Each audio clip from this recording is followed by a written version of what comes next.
What's up, everyone, and welcome to another episode of the Student Housing Insight Podcast. I'm your host, Wesley Deese. I'm also the CEO of Student Housing Insight. If you've never heard of Student Housing Insight and this is your first time joining, we are a platform for off-campus student housing professionals to network, share ideas, as well as data. And you can find out more information about the platform as well as join our SHI community. You can do that by going to studenthousinginsight.com. Again, that's studenthousinginsight.com.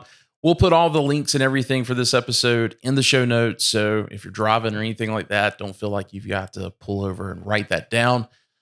It will all be in your show notes. So, hey, in addition to the podcast, we also host the industry's monthly webinar for the United States called Shop Talk.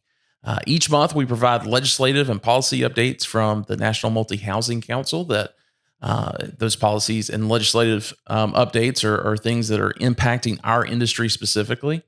Shop Talk also provides a monthly overview of pre-leasing data on a national and regional basis, along with a panel of operators who provide kind of their on-the-ground observations of what's going on from a pre-leasing standpoint. And we typically also provide a topic of the month. So it's got a lot of great information. And if you are involved in the operations of student housing in the U.S., either as an operator or even as a supplier, you should be registered to receive our monthly invites. You can do that by going to our website at shoptalk.info. It is a separate website. A lot of reasons for that I'll get into some other time. But it is at shoptalk.info, and we'll also, again, provide that link in the show notes.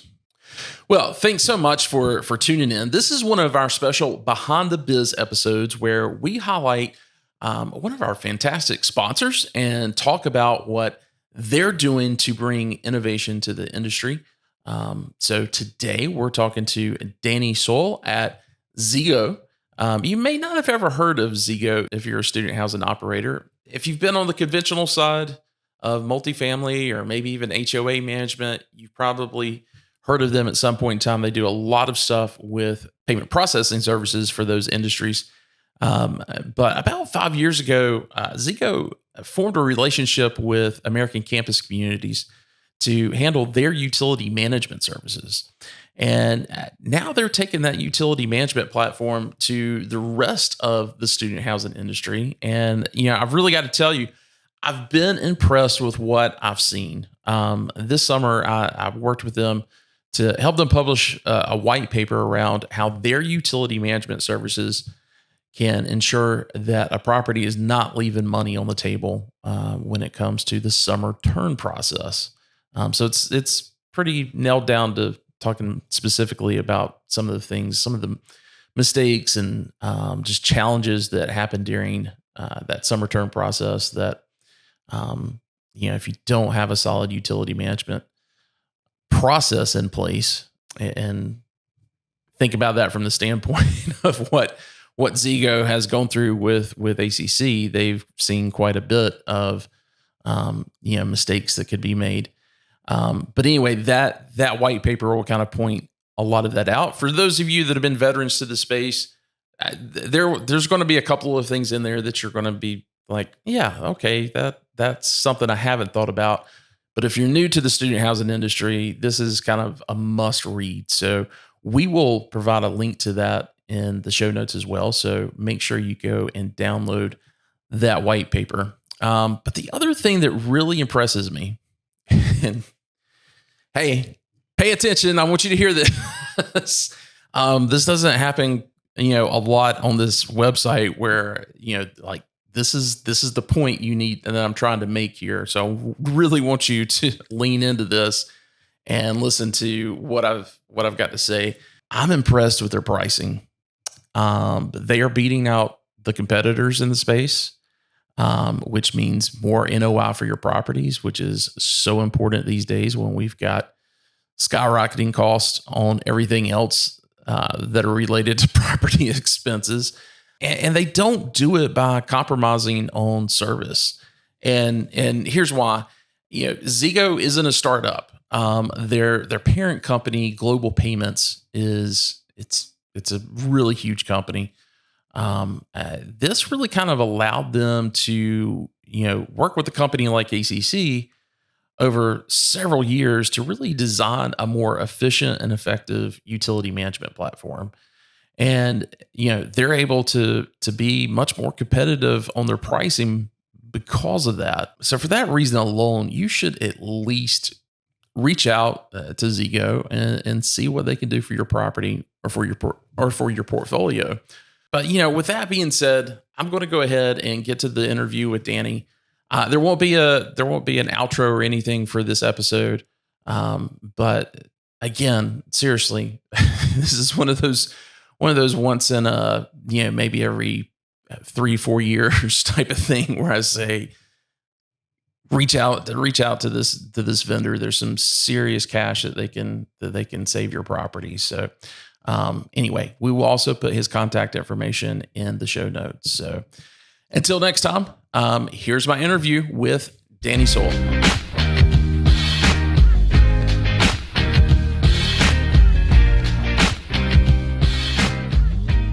Well, Danny, welcome to the podcast. Hey, thanks for having me, Wes. Good to be here. Well, it's you guys at Zego joined our supplier partnership program this year, and it's been fantastic. Learning about the approach that you guys take to utility management within student housing and some of the cool things that you guys have done in the industry. So I'm excited to talk about that. But for those in our audience that doesn't know kind of the history and what it is that you guys do, start off with just kind of an elevator pitch, and then I want to get into the origin story of how Zego kind of had that intersection with student housing. Yeah, absolutely. Well, in a nutshell, Zego is a property management technology company. We've been in the industry for 20 something years, primarily playing in the HOA and multifamily space. But recently, we have been working in the student housing industry as well. We have 3 primary products. The first is around payment processing. The second is resident experience management. We have an app called Mobile Doorman that facilitates that. And then the third is our utility management products that involve resident billing and utility expense management, or the utility AP process, so paying those bills. And they really blend together very well. At the end of the day, we call ourselves a property management automation organization because we help take a lot of the manual things that people are doing on site day in and day out and automate those, make those very efficient as well as easy to use for the site staff and the residents. Gotcha. So how did all that come together with student housing? Because there's other names from utility management and payment processing and everything else that I've heard within the industry. Zego, I thought was maybe this was student housing was going to be somewhat new for you guys, but come to find out, you guys have got some very big and long-standing relationships within the industry. So tell us how that came to be. Yeah, we sure do. About 5 years ago, we started working on a partnership with American Campus Communities, and ACC has been a great partner of ours over the years. And they really helped push us into the student housing space. They came looking for a way to audit and aggregate the data off of utility bills so that they could make informed business decisions when it came to energy retrofits, reporting, benchmarking, things of that nature. Zego has a very unique partnership with an entity called NG that's out of Spokane, Washington. And NG, they process the utilities for every Starbucks in America, every Hyatt. If you go into a Home Depot or a Burger King, Fortune 500 companies that have facilities and brick and mortar stores all over the country, they wanted to benchmark the utility use at all of their sites and see where's the best spot for me to get bang for my buck if I put in fluorescent lighting or low flush toilets or things like that. And as I'm sure the answer to that question of where is in the data. Not every single site is going to have the perfect ROI from such an installation or a retrofit. And ACC looked at their portfolio and said, we want to have that same level of analytics and data. And they came to us because we work with NG. We also do resident billing as well. So we facilitate both the AP, the payment of the utility bill, then the aggregation of the data, and then the collection of the resident or student's portion of that bill. And that partnership really required us to evolve our product to suit the student housing industry's needs. And that's where we landed today. We think we have a really interesting offering that is now built to serve the student housing business. Well, and the whole thing with NG makes so much sense, and kind of how you were laying that out, because it's not obviously the student housing side, as you mentioned. You've got this whole bill back to the resident that has to happen, but when you start talking about efficiencies and there's this whole ESG element that a lot of investors are getting pressure to include in their reporting, and if you're not measuring it, you don't know if you've got a good story to tell or not. So that makes a lot of sense. And then the other part of it is we're hearing more and more in these type of surveys that we do with Gen Z about how much they've got their eye on sustainability and wanting to do good for the climate and everything. So they've got their eyes on it way more than I think they even did 10 years ago. So I recently heard them described as the regeneration instead of Gen Z. To your point, right? They're focused on renewables and things of that nature. So yeah, you're absolutely correct. I think the green score is important to them. Yeah, absolutely.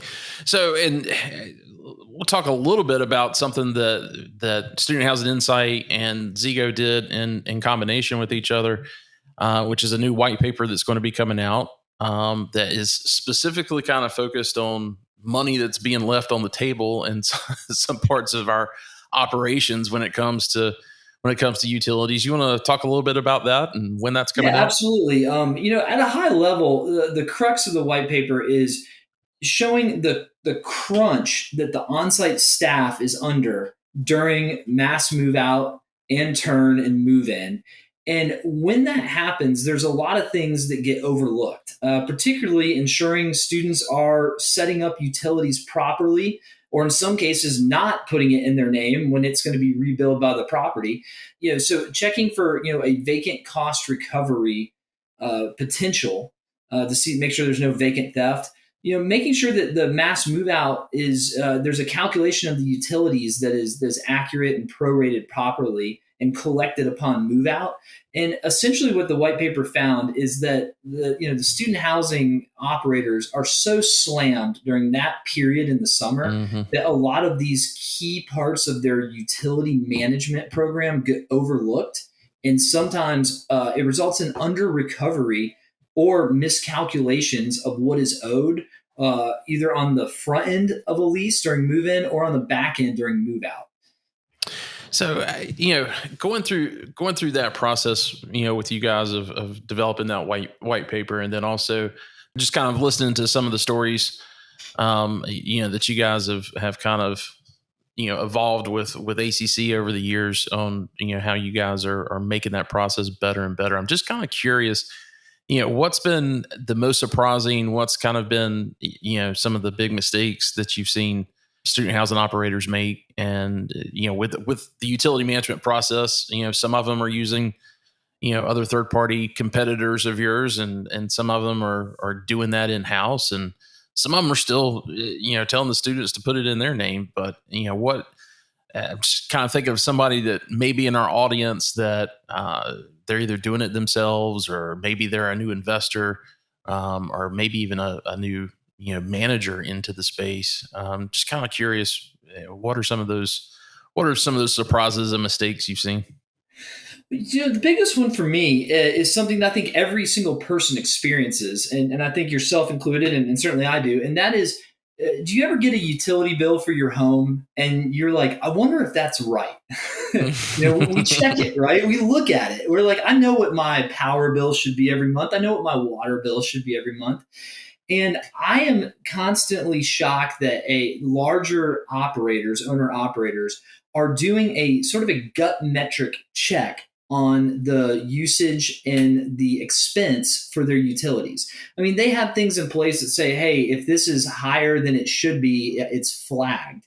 But what they're not doing is they're not doing a careful benchmarking and audit of every utility bill. Because the mistakes, if they're major, if there's a huge leak or some huge major miscalculation of an electric bill, maybe the bill for the common area or water sewer, that's caught, right? But I think there's a lot of mistakes made by the archaic nature of the utility invoicing process, right, from the utility companies. The result in small mistakes that are constantly happen on utility bills. Our partner Engie has the ability to audit every single bill for those mistakes. They call them exceptions. And I think there's like 75 different data points they're looking at. And about 1 out of every 5 invoices is flagged for an exception, which is incredibly high. I ask most operators, how often do you look at a utility bill to see if it's accurate? And their answer is, well, if it's super high, we'll look at it. But they're certainly not saying, hey, 1 out of every 5 is making me call the provider and ask, hey, why is it like this? And I think that's what shocks me, that there's not that level of detail in an expense that is so variable. And I think some people say is the 3rd largest expense for a property. You think you'd go through that with a fine-tooth comb every single month. And I just don't see that happening that often. Wondering if this is something that you guys have kind of attacked in that process, because it's one thing when, and I'd love to have a conversation with you if you're comfortable with it on, talking about the different utility companies and, who's good, who's not as good. Our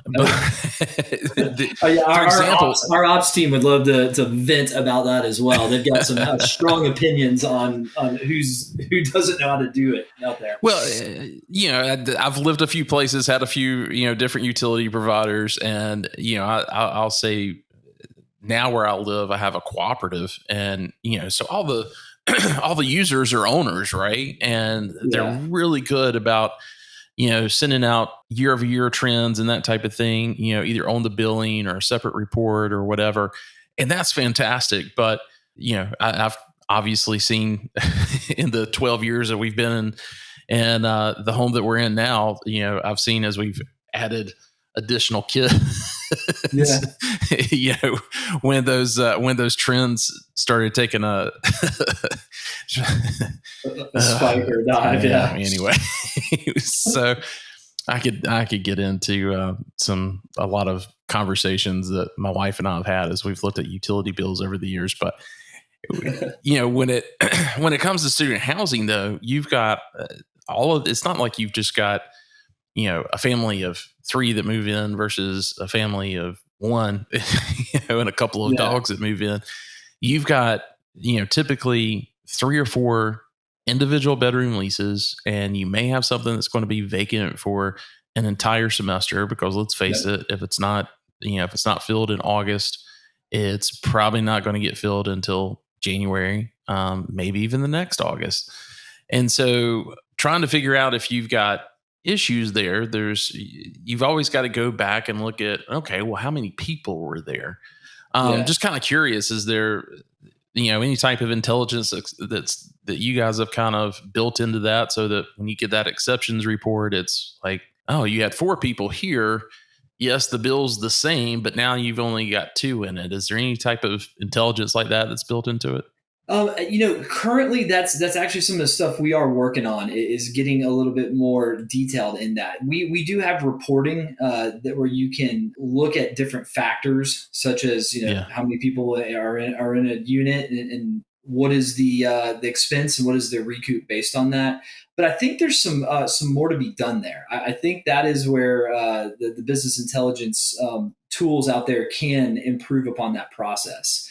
And I'm excited to see, what emerges in the next couple of years, especially as, the robotic process automation, or the ability to, really get in and do that math automatically every single day or every single month becomes more robust within our system.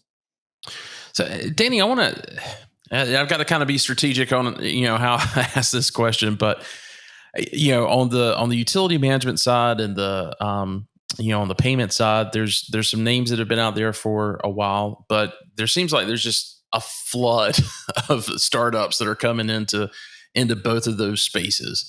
And you and I recently had a conversation, and about Zego and the global payments backbone of that, and just you guys are here to stay, and I think that's something important that I'd love for you to kind of rehash that conversation that we had for our audience, because I think that's as you're looking at the options that are out there, I think that's a key thing to take into consideration.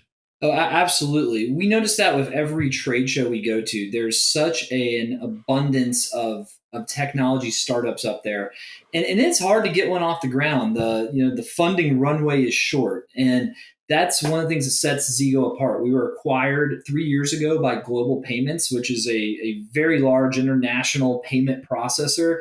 If you go to most stadiums in the country and buy a beer, you go to Cowboy Stadium or Mercedes-Benz Stadium in Atlanta, you're paying on Global Payments rails. If you go to an airport and you do one of those kiosks at a McDonald's to pay for your meal, that's on Global Payments rails. And so they're huge. But what they are endeavoring to do is to really make some inroads in the residential real estate sector. And Zego is the vehicle to do that. And so we're going to be around. And not only are we going to be around, we have some economies of scale that are going to allow for some incredibly competitive pricing plays, as well as the ability to develop some really interesting tools for some of our clients. And so I think where we differ from a lot of the companies out there is our ability to do some custom things.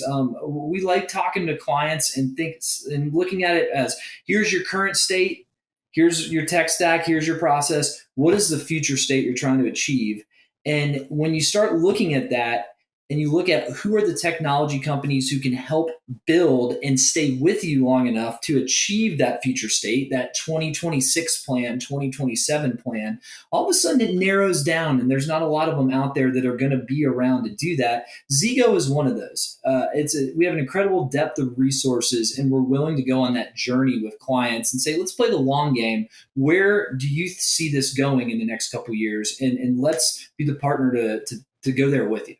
Couple of things I want to ask, but first let's talk about someone that's listening to this and they've got a portfolio of properties that maybe they've already got somebody in play that's is doing that, and I've seen some of the pricing. I know you guys are very competitive on that, so just from that standpoint, I think that's worth anybody listening to this that's in that decision role. They should certainly reach out to you guys, but what does it take to go from A to B, as far as talking with Danny and saying, hey, I've got these properties, here's where they're located at, to a point of transitioning that process off to Zego?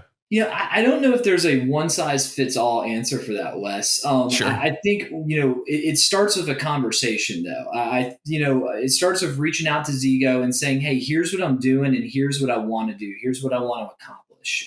And then simultaneously, what we can do is say, all right, here's where we are today. Here's our current product offering and our features and what it does. And here's our roadmap as well. When you lay those over the top of each other, sometimes some synergy emerges. You're trying to do this, so are we. And then we can start talking about, all right, well, how do we make it so that it matches and gels well with your specific business model and your specific tech stack? And as we're not owned by a large accounting software or an ERP. So our ability to integrate is vast and diverse. We're that tech company that you can put in just about any tech stack at a company and will work. And so we're an interesting tool to be leveraged, but it starts just with a conversation. Where are you now? What are you trying to go to? And we'll share that same info with you as well. And then we'll see if, again, some of our product roadmap and functionality lines up with what you're trying to achieve. Well, and one other thing I wanted to ask, some of these, some of these states that these properties are in, they've got, they've all got different rules when it comes to, how utilities are worked when, especially the landlord, is putting everything in their name and billing it back. Versus like a true guy from North Carolina, right? Yeah. We've all learned in North Carolina.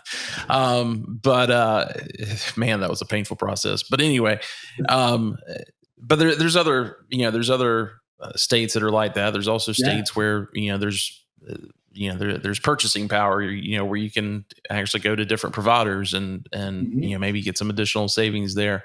From that legal and that purchasing standpoint, do you guys provide any services for that as well, or how is that established with you guys? Yeah, for resident billing, we have that in-house. We have a very good regulatory department that's going to ensure that you're billing within regs and that the fees you're passing through to your students are also within regs. When it comes to the utility expense management side, that is where we provide the data that an energy broker would need in a deregulated market to go procure energy for a property. But the ace in the hole is Engie, because Engie does all this themselves. And they're the ones that already have our clients' data in-house. And so many of our clients tap them on the shoulder and say, hey, I'm in this market. It's, this utility type is deregulated. What can I do? And they have the data from the invoices right there to go and say, all right, well, let's put a consultant on this and let's help you make a good decision. When it comes to the resident billing side, we've got it. When it comes to, any of the ESG initiatives or anything surrounding, energy procurement, our partner Engie is about as good as it gets when it comes to understanding that area. Gotcha. Well, Danny, listen, it's been fantastic to kind of have this background conversation about what you guys are doing and how you guys are expanding in student housing. And, like I said earlier, I've seen your pricing, and, I think there's definitely a reason that everybody should be, that reason alone should be a reason folks are reaching out to you, because I think there's some efficiencies that they can certainly provide from that standpoint. So we'll put all of your information obviously in the show notes, and what's the best way for them to get a hold of you outside of your email address?